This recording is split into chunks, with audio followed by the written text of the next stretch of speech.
Okay, we are recording. I am Brandon Polite, professor of philosophy at Knox College in Galesburg, Illinois, and I'm joined by Eva Dadlez, who's professor emerito of philosophy at the University of Central Oklahoma.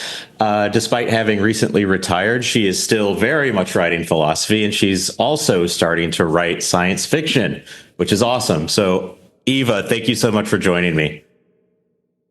Happy to be here. Awesome. So, we're talking about tattoos today, and this is something that you've written quite a bit on in the last several years, at least decade, I think. And, one of the central questions among estheticians regarding tattoos, of course, is, are they works of art? Or at the very least, can some tattoos count as works of art? And historically, there's been a lot of resistance to considering tattoos works of art among philosophers. And so what are some of the reasons philosophers have given to not including tattoos as works of art? Well, especially in this country, tattoos used to be mainly in a style called American traditional. They were very crude. None of the drawings on which the tattoos were based would be considered art to begin with. And what tattoos have a vexed relationship with respectability. Certainly in this country, in the West, less so in other places. So that was probably part of it. There wasn't anything that looked art-like. That's completely different now. You get a lot of digital artists just replicating these fabulous things they create online, and they look totally different. Multiple styles, color realism. There are illustrative tattoos that are absolutely gorgeous. So the style has changed completely, and I have to say, I think the television programs have something to do with that. People who would normally go into the fine arts become tattoo artists. That never used to happen. Nobody who sat there starving in a garret dreaming about a career used to say, and I want to do tattoos, but now they do. So it's changed pretty radically. The quality of the work has changed, or at least the quality of the work to which people are regularly exposed online and on TV has changed.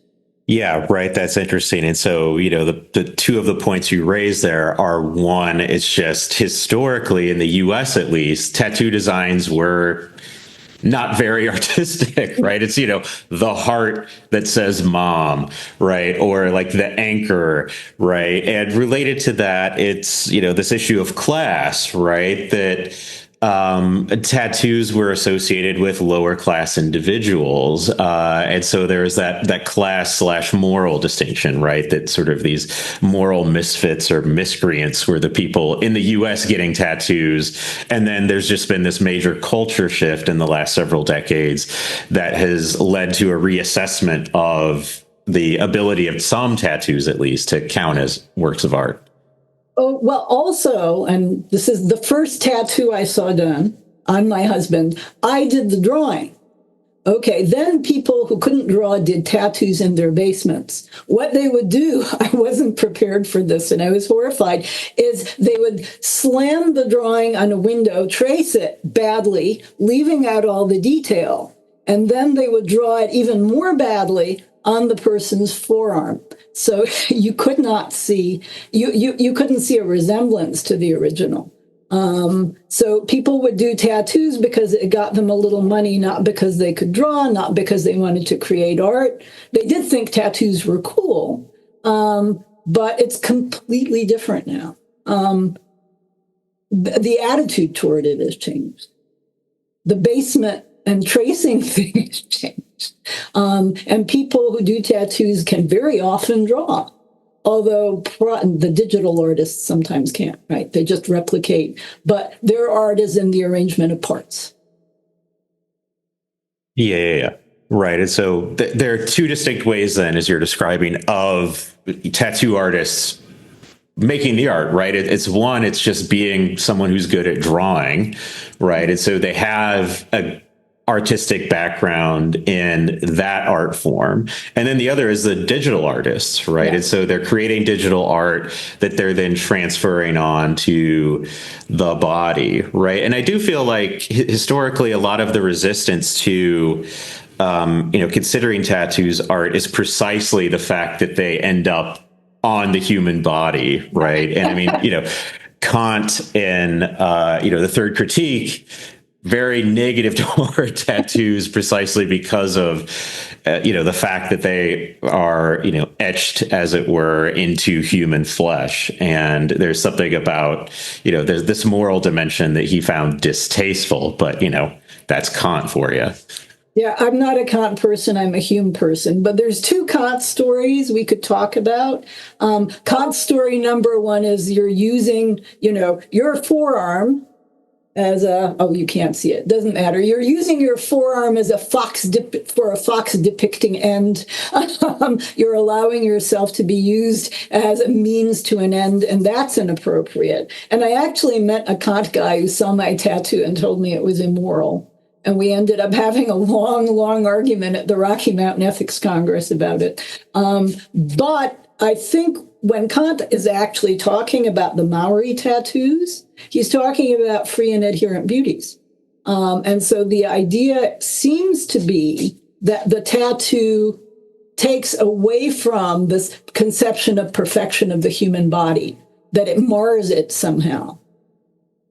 And so it looks like sort of bringing down of the concept of perfection. Yeah, right. Because for Kant, the human body is the paradigm of beauty, right? And so anything that distracts from the ability to perceive the human body is thereby to, lessen its beauty ultimately. Although I'm thinking, couldn't you, with tattoos, emphasize some bits that were and de-emphasize other less attractive bits in such a way as to make waists look smaller and shoulders look broader? Both of them, right? One of them makes the shoulders look broader and the waist look smaller. The other one too, right? Look how much longer the neck looks. So if we're talking about emphasizing certain body parts, they do that. I don't think Kant wouldn't approve. We know Kant wouldn't approve. He's no fun at all that way. But absolutely not. but you can emphasize and de-emphasize with tattoos. You could also emphasize skin color. I've seen some watercolor tattoos that I don't have here that are absolutely wonderful. Right? It brings out the color of the skin in an absolutely amazing way. It could bring out the gold in the skin. It could bring out the fairness if that's what you were after. So that right. And so just the same way clothes do, right? Yeah.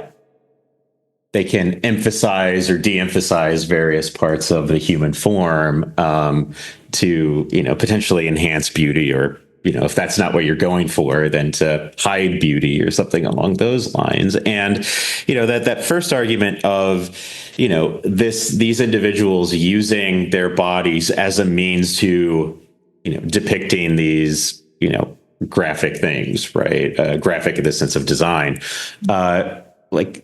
they're doing it themselves though. So that just seems like a really weird argument, right? That you want a fox on your arm. Yeah. Thereby you're using your arm as a means to your own design, right? What else are we supposed to use our bodies for? Although if we look at the design as meaningful in some way, then is it your meaning or the artist's meaning? Yeah. Is it a cultural meaning? What if it were a swastika? Yeah. Right. And so then it does become whose ends are really being expressed through your body, right? Well, and Kant is pretty harsh, even if it's a personal end. Yeah. He's terrible about masturbation, for instance. He's very disapproving. You're still sort of using yourself. That's true. I don't think you'd be off the hook just because you wanted the fox.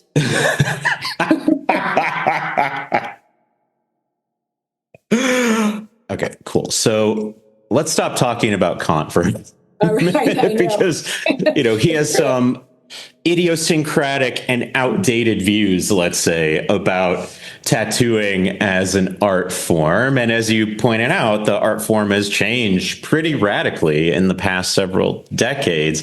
And so why should we then think of tattoos as works of art? And so I guess related to that, one question is, where is the work of art? Where do we locate the artwork, right? Is it the design, which can be transferred potentially onto numerous human bodies and, could be, inked on multiple parts of one's body, right? So you have the design, it could go on my shoulder, it could go on my back, it could go on my thigh, etc., right? Or is the work of art like inherent in the body, right? Does the work of art inhere in the body such that in some way the body becomes a work of art, right? Or is it multiple, right? The design's a work of art, or at least can be, and then its specific placement on the body transforms that part of the body into a work of art.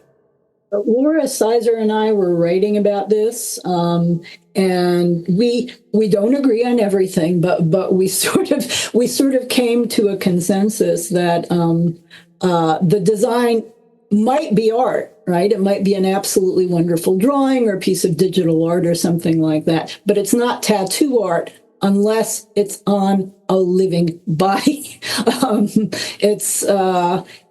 the body does not become art. But I think the tattoo supervenes on the person. That's what we finally came up with that came closest to our intuitions.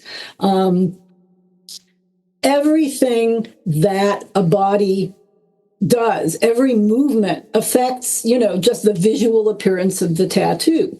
The skin tone and the skin texture affect it. Scar tissue does not soak up ink in the same way that ordinary skin does. Older skin sags. It changes over a period of time. So everything about the body and its movement, the play of muscles under the skin, can affect what the tattoo looks like. Some tattoos are even designed to move, to give the appearance of flapping wings on the inside of the crook of the arm or something like that. Everything about the tattoo's location can inform what the tattoo is about, can change its meaning.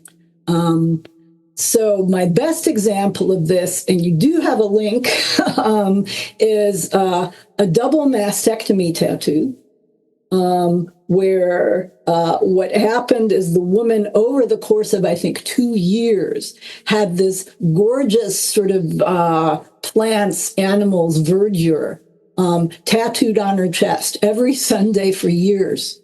And suddenly it wasn't that there was an absence. It wasn't that there was a lack. There was this abundance, right? It changed the meaning of everything completely. It was the most transformative tattoo I can think of.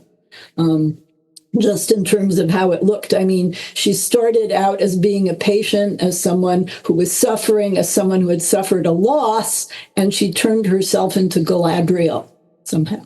It was gorgeous, right? Nobody would feel sorry for someone when they had all of this beauty and abundance on them. It was absolutely stunning. Meanings are often added to other tattoos. We've got, this one we don't have a slide of. The tattoo of an eye on the back of someone's head means more than it does on a piece of paper, right? A tattoo of an eye, nothing. Or a picture of an eye. If the eye is on the back of someone's head, it's got all kinds of meanings. Watch out. You can't trick them. All of that kind of thing. Let's do the tongue tattoo. There's a tattoo of the gates of hell on a human tongue. I can't even imagine how much that hurt, but have a look. I've got street art next to it that sort of performs a similar function. But that says something about how words can injure. That says something about the transgressiveness of speech and how dangerous it can be. It says something about evil intentions. right? All of that. And it's only because of the location it would not mean the same thing, even on another part of the body. So tattoos are unique in this respect, in that they actually gain meaning. Street art does that from the location. Street art gains meaning from the street. This is low-income housing in, I think it's in Spain. And the people are locked in. They can't get out. It would be easy from the outside to let them out, but from the inside, they're trapped in their socioeconomic class. That's the, in the example of the tongue, it's very similar. It's the location that gives the meaning to the tattoo, to the art. Yeah. Good. Right. And so I like the idea that, a drawing, before it's transferred onto a body, it can be a work of art, but it's not a tattoo, right? Yeah. Tattoos have to be on bodies. And where then it's located on the body can radically inform or affect its meaning, such that, this tattoo right here, if it were on a shoulder, it might be a cool design. Yeah. It may mean something or other, I don't know what, but it's very different when you take that particular image and place it on a tongue. Now, that, as you said, it's about evil intentions. It's about, speaking evil, the harm that words can do, et cetera, et cetera, et cetera. Just in the way that, the image of the door latch on that building, right, that low income apartment complex, is very specific to that thing, such that you transfer that image elsewhere, it's going to mean something different. Yeah. Yeah. Right. And one question is, you said that you and Laura Sizer, think that tattoos have to be on living bodies. Yes. Right. I know that a lot of tattoo artists practice on pig carcasses. Right. And do we want to say that those aren't works of art? Animal rights protesters, actually, pig carcasses, the pigs were alive. They practice on pig carcasses, but Delvoye got into trouble in his native land. I'm trying to remember where he was, for tattooing on live pigs. Or he didn't do the tattoo. This is very meta stuff. I don't have any illustrations of that, I'm afraid. So Wim Delvoye orchestrated a work of art named Tim. Tim is a guy who volunteered to get tattooed by a third party, going by the name of Black Arm. He got tattooed with something that smacks of American traditional a whole lot, lots of, a Virgin Mary, rays of light, this sort of thing. And he was paid to sit in museums. The artwork was called Tim. And then someone whose name is spelled re-inking, but I think it's Reinking, bought the tattoo for about $250,000. And by buying the tattoo, I think the entire transaction was just challenging the buying and selling of art. But he got the right to tell Tim when to sit in galleries and so on. And the skin would be flayed from Tim's back when he died, put on a stretcher frame, and hung on Reinking's wall. So the question is it the same work? And Laura and I resoundingly say no. Of course it's not the same work. It can't move. And in that piece that Laura and I did for Bloomsbury, Laura's got this magnificent example of a kinetic sculpture, that's built to move and flash in the light. Imagine squashing it down until it's two-dimensional and, putting it in a dim light flat on the floor, the poor thing, and then saying, oh, it's the same thing as the flashing, moving, beautiful kinetic sculpture. We wouldn't say that. We'd actually say it was ruined. Similarly, right, with Maybe it's still art. I don't think it's still art. I don't even think it's a good drawing myself. So, I have my doubts, but whether it's art or not, it's a different work. And it's not tattoo art unless it's on living skin. Yeah, no, I really like that example just because of all the different moving pieces, right? You first have the guy agreeing, right, to have this particular design tattooed on his back and then consenting to, go display it at a museum on such and such Notice occasion. the artist hasn't even done the tattoo. The artist tells the tattooer what to tattoo, but the author of the work is the one who hasn't done the tattoo. That's interesting. It's conceptual art at multiple removes. Yeah. And so, the last stage, as you just described, right, is the guy dies and then his skin is removed from his body. It's stretched out and then it's hung on a wall, say. Yeah. Right. And, the point that you and Laura are making, which I think is absolutely right, is even though it's one and the same material object, on his body versus hung on a wall, it is a distinct artwork. If the latter thing is a work of art, it's a distinct work of art from it on his body, right? And we might want to even think of, the whole thing, right? From the artist's conception to the description given to the tattoo artist who then tattoos it on the guy, the whole thing is a work of conceptual art. Yeah. But within it are these distinct sub-works of art, right? Which is super interesting. But yeah, the kinetic sculpture example, I think, is interesting, right? Because there, again, you have one and the same material object, but transformed in such a way that it becomes a distinct work of art. If we want to say that the latter, the smashed version is a work of art and just not a heap of trash. If it's art at all, it's a different work. Well, so you can distinguish between art and tattoo art. I do think there are some tattoos that just don't depend on the body very much. The little things that are even in frames, as if you've hung a picture on your arm or something. They might count as art. They're probably not tattoo art. The body isn't doing any work. The location isn't lending any significance. And so I at least worry about that. I'm not sure what category it falls into.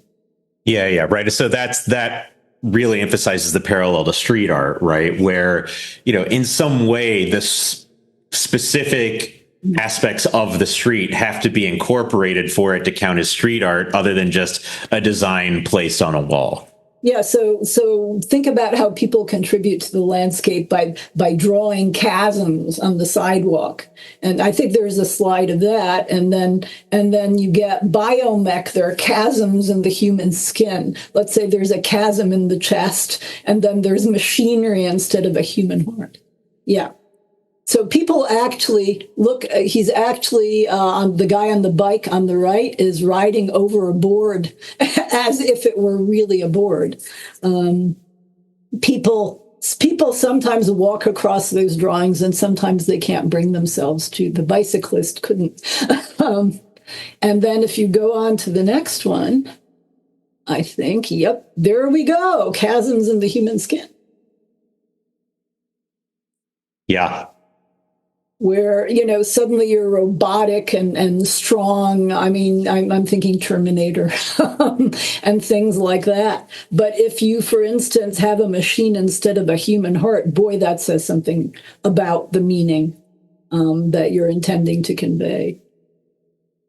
And yeah, right. And all of these, or at least the two on the middle one and the one on the right, point to a question that I mentioned to you yesterday that our friend Lee Cray, frequent guest on this series, wanted me to ask you about, which is spatially dispersed tattoos, right? Yeah. And so the one in the middle, it's not fully connected, right? In the way that the one on the left, all the pieces appear to be continuous, right? It's one continuous thing on that person's calf.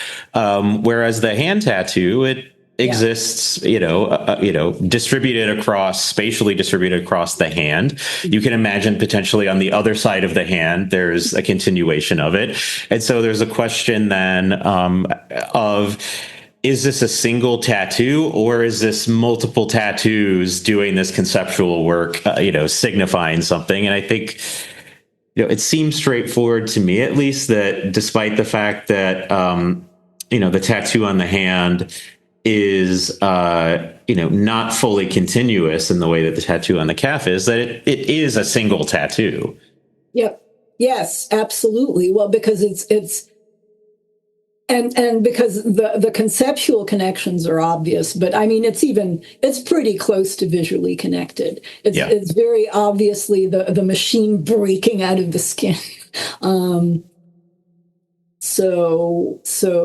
I think others might be more difficult to categorize. A lot of people get a little tattoo here and a little tattoo there, and there could be conceptual connections among them, but I think it would depend how discernible they were. Would it matter? Oh, it's all the same tattoo.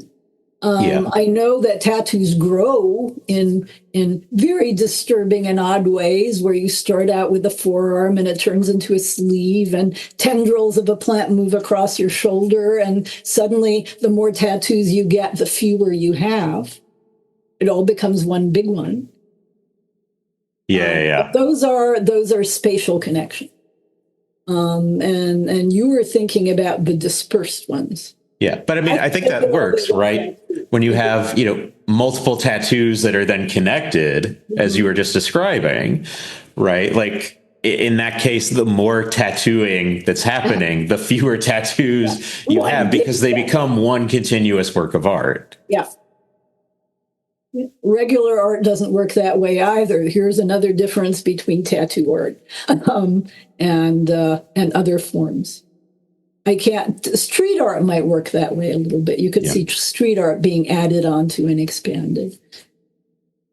Yeah, right. And I mean, potentially you could imagine, like it would have to do with the process of making the work rather than the finished thing, I guess, right? So you can imagine, Beethoven writing a symphony, and he writes the first and fourth movement in that order. And then he's like, this isn't actually movement 2, it's movement 4. And so I'm going to add some stuff in the middle, right? And that's going to be movements 2 and 3. And so, but we don't think that, that's the finished work, interestingly, whereas with tattoos, they do seem capable of growing and changing over time, where a work seemed finished and then it turns out, we're going to connect these two works together and boom, it's this single thing now. Yeah. I mean, there are exceptions, right? And they involve money. Tattoos cost a ton nowadays, especially because people take so much trouble. And you see a lot of people with the black and white outline, and next week maybe they'll be able to pay to have some of it colored in. Maybe they won't. Sometimes they wait for a year. Standard tattoo by someone who is not famous but is good is maybe $700, and that's for so. Wow. Yeah. Well, this isn't not little tiny ones, but yeah. Yeah. So this luxury. Good, right? The sort of shifting conception of tattoos from being like these low class non-art designs to these sort of more middle upper affluent class works of art then like changes the economic value as these, the artists themselves are skilled artisans versus, some random guy in a basement who can barely draw, just doing it for a bit of money, as you described earlier. Isn't even barely couldn't draw. Everyone, the tattoo programs at the beginning would occasionally have a drawing challenge, and I pity the people who volunteered. They could not, right? They could copy, and they could copy quite well, but some of them could not draw. Yeah. It was, I know it shouldn't have been funny, and it was. It's funny, right? And I mean, I guess that sort of maybe helps segue to another thing I wanted to discuss about tattoos, which is tattoo regret, right? That someone gets a tattoo, they regret it, and you've got really three options. One is just live with it, right? Is this constant reminder of, this thing that you thought was cool at one moment and then you've radically changed your view on, right? Another option is tattoo removal, right? Which is expensive and often more painful than the tattoo itself was. Or there's covering it up in some way, right? Transforming it in the way that, maybe the most famous example of this is Johnny Depp's Winona Forever being transformed to Wino Forever right after they broke up. And so what are your thoughts on tattoo regret, tattoo removal, covering up, etc.? My best advice to anyone who's got that kind of regret is cover. It just has to be bigger. That's the only problem. You're going to have to invest in a really big tattoo. I've got a cover. I love it. I've got this giant owl on my calf that covered up a very bad dragon. But there used to be the Ink Master franchise had an entire half-hour program that came on every week called Tattoo Nightmares.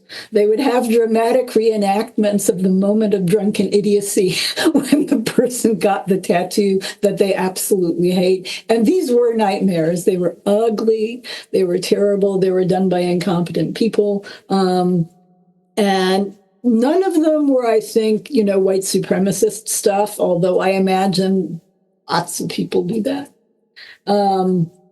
And the program just had 3 tattoo artists who would transform this awful thing with usually a much nicer cover. I mean, they were all good. They had all been on the program before. They were good artists. So I think a cover is probably the best bet. It's never entirely removed.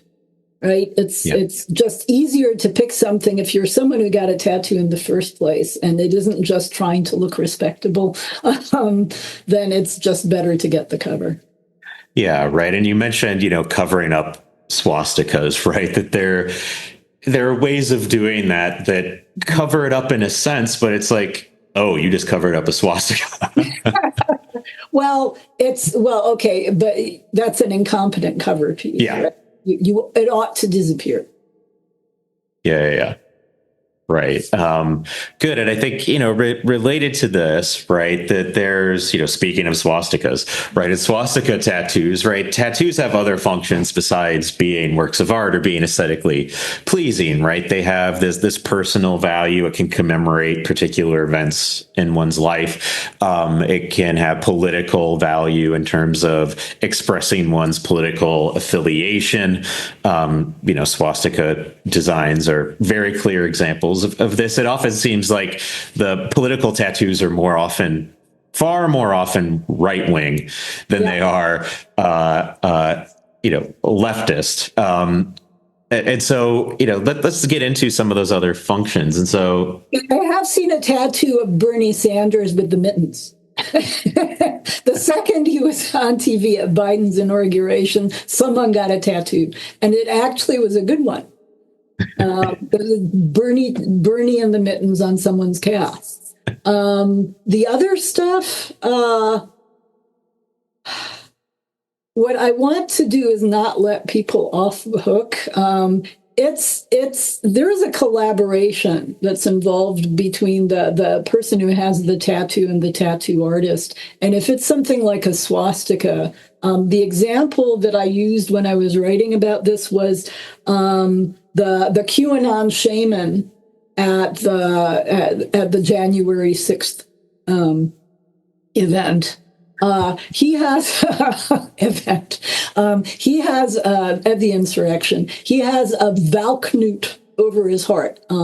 It's a Norse symbol that's been adopted by white supremacists. There's a whole lot of symbols that are innocent Viking symbols that have been co-opted by Nazis and then co-opted by white supremacists. So this is one of the ones of the Anti-Defamation League at least talks about some of the time. He's got it right over his heart. Okay, it means something right over his heart that it doesn't mean on a piece of paper on the wall or even on a t-shirt. There's something going on there. And the something is probably some form of collaboration. It isn't that he helped create it, but he chose it and he chose the placement. And once it's on his body, beating and breathing with him, something's going on there. So he sort of co-opted it into himself. There was a really funny situation where Great Britain had a woodworking show. It was a woodworking competition, and they had a guy on it whose entire face was tattooed, who called himself the Woodsman. Friendly, sweet guy. He had 88 all over his face. 88 stands for HH, which stands for Heil Hitler. Many annoyed audience members called into the program saying, by the way, and they tried to defend him. No, that's the date of his father's death. It all blew up when his father called them up and said, I'm still alive. He hasn't visited me in years. Yes, I know. Serve him right. It was just it was a wonderful disaster. I thoroughly enjoyed that. But when you've got it on your face, that's beyond collaboration and into actually, wanting to throw it at people, because you can't hide your face unless you're in a burqa. So even in the age of masks, this was on right here, and Yeah. it was. Yeah, right. And so, I mean, there's, political tattoos, that express political affiliation. They do so in a much stronger way than, as you said, just wearing a t-shirt or like a baseball cap, right? Because those can come off. Whereas, getting a white supremacist symbol, on your heart, on your arm, on your face, right? Which is, as you said, rarely covered up and therefore not coverable other than by burqa or makeup, I guess, right? In which case, why are you bothering with a tattoo, right? Because it's permanent, it's painful, it's expensive, right? And so it expresses a depth of commitment more than, something that's easily removable and inexpensive like a t-shirt. Yeah, the QAnon shaman, I think, also has a Thor's hammer coming up out of the waist of his pants.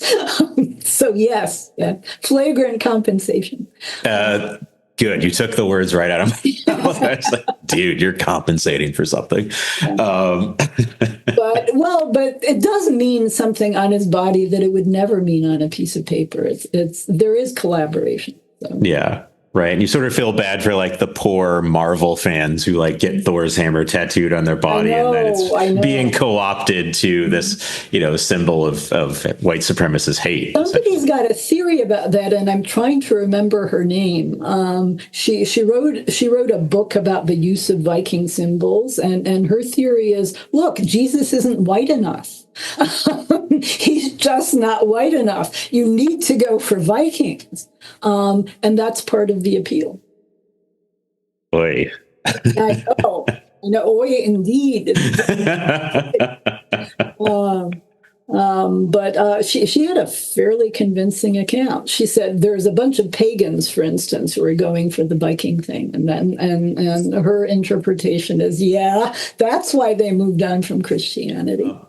Yeah, right. And so we've got political affiliation. We've got also just, less problematic, I feel like, is expressions of personal identity, right? You get a tattoo as an expression. And as you said, it sort of lives with you, it breathes with you, it moves with you, it changes over time, right? And that may be, one reason that some philosophers have historically been resistant to tattoos is precisely the fact that they change over the time, right? That they sort of sag and grow as the body sags and grows. They age as the body ages, right? The ink, loses its luster, and you may have to re-ink it in a way that, philosophers have standardly taken works of art to be these more permanent, enduring things, right? And granted, a tattoo is more permanent than, face makeup, right? Or like a face painting or something of that sort. But like, they still do change in ways that,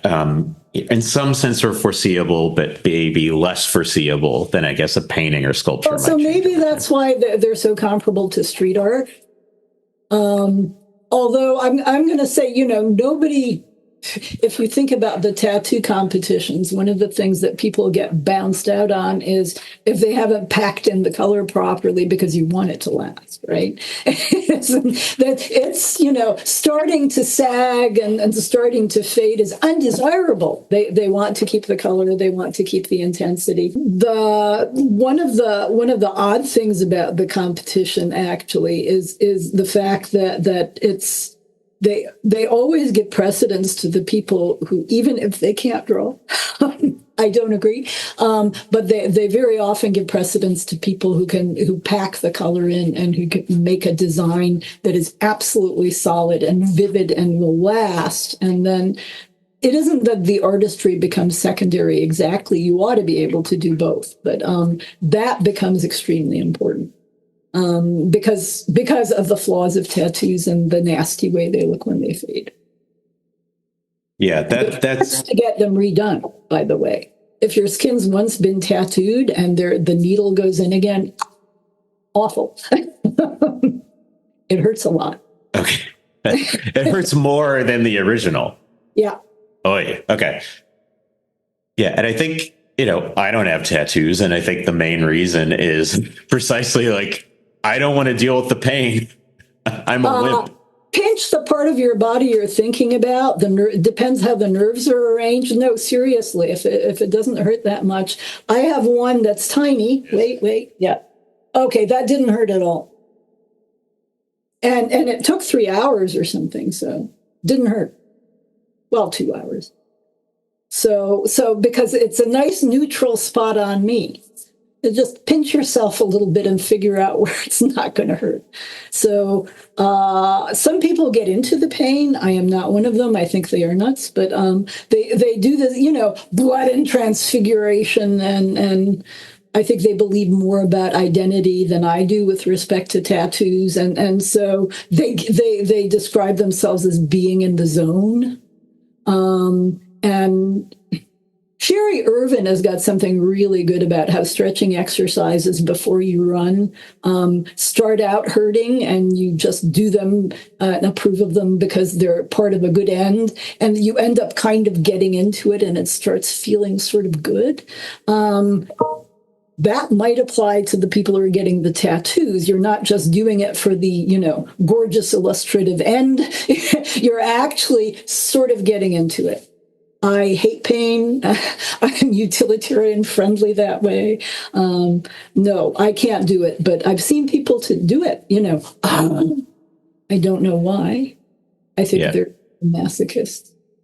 I mean, yeah, potentially. And there's for some people, it's precisely like, enduring the pain becomes this, not merely like I did it and this shows my commitment to, whatever, this is a part of my identity. It's precisely like, this is enjoyable. I get pleasure out of this extremely painful experience. And all right, some people are constituted that way or, develop that as an interest, and that seems totally fine. But I don't want to find out whether I'm that kind of person. Well, no, neither. I'm not that kind of person.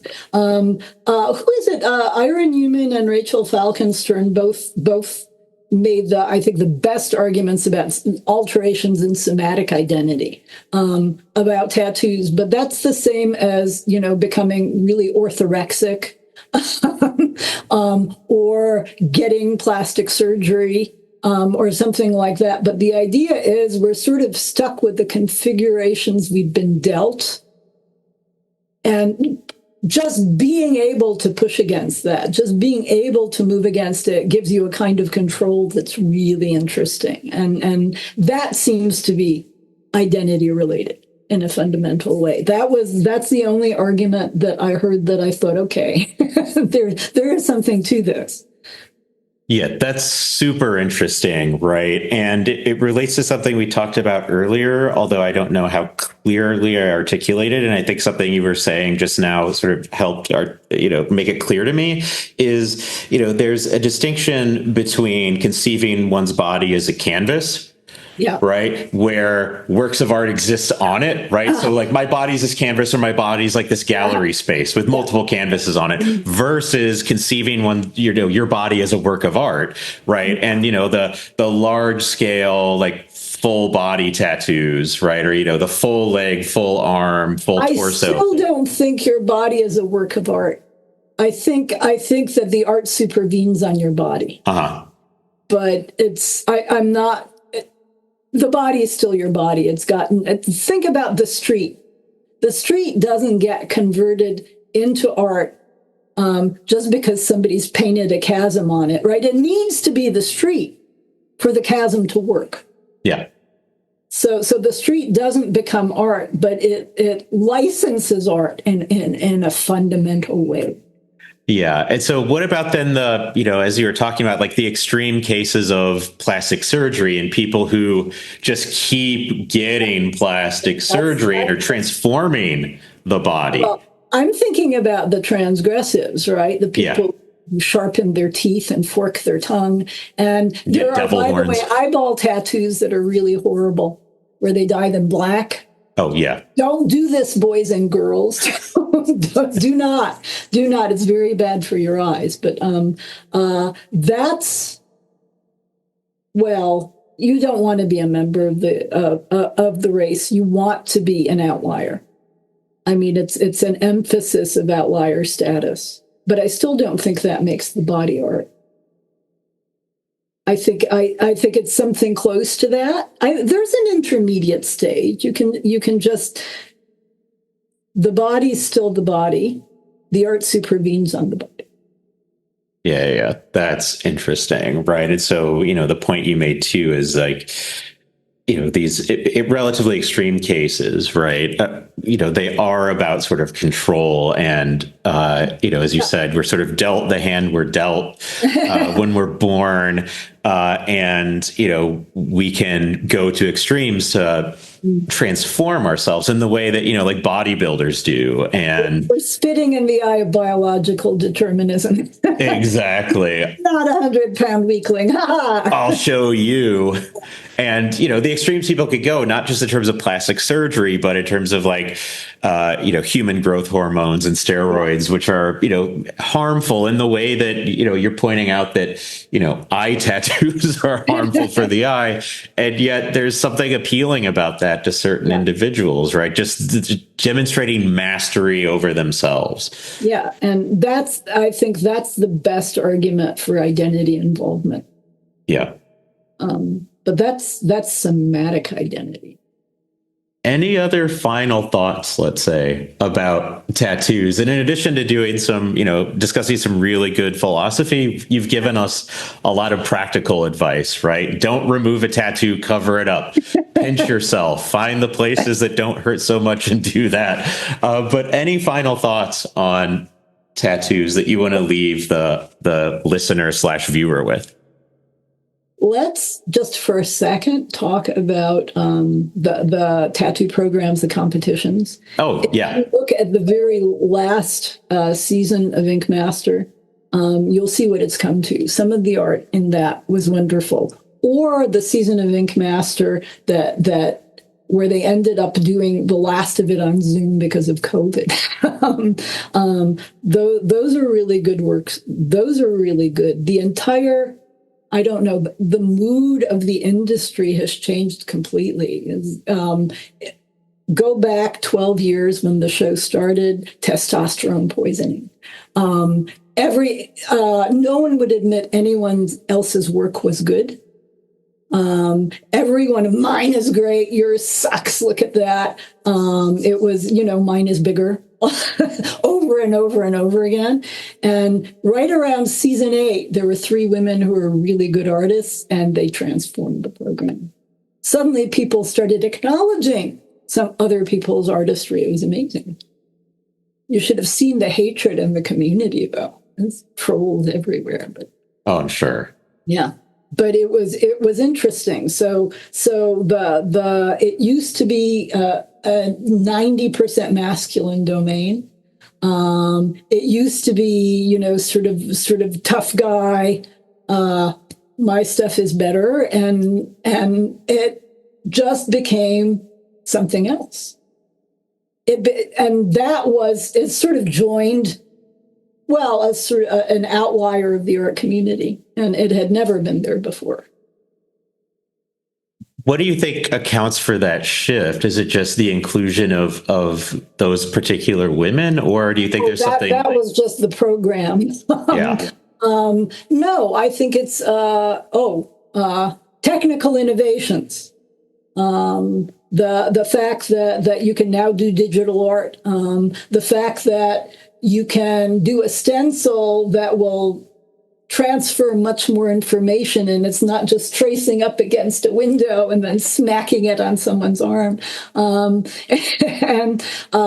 technological innovations on the transfer, technological innovations in the tattoo machines. All of that stuff has helped. And then suddenly young artists started seeing that this is a viable alternative. And I think they hadn't even thought of it before. I don't know when that happened, but I think, media exposure of all these competitions probably helped. Yeah. Oh, I could do that. Awesome. Well, I think we'll leave the discussion there. So, Eva, thank you so much for joining me. This was absolutely terrific. It was fun. Thank you.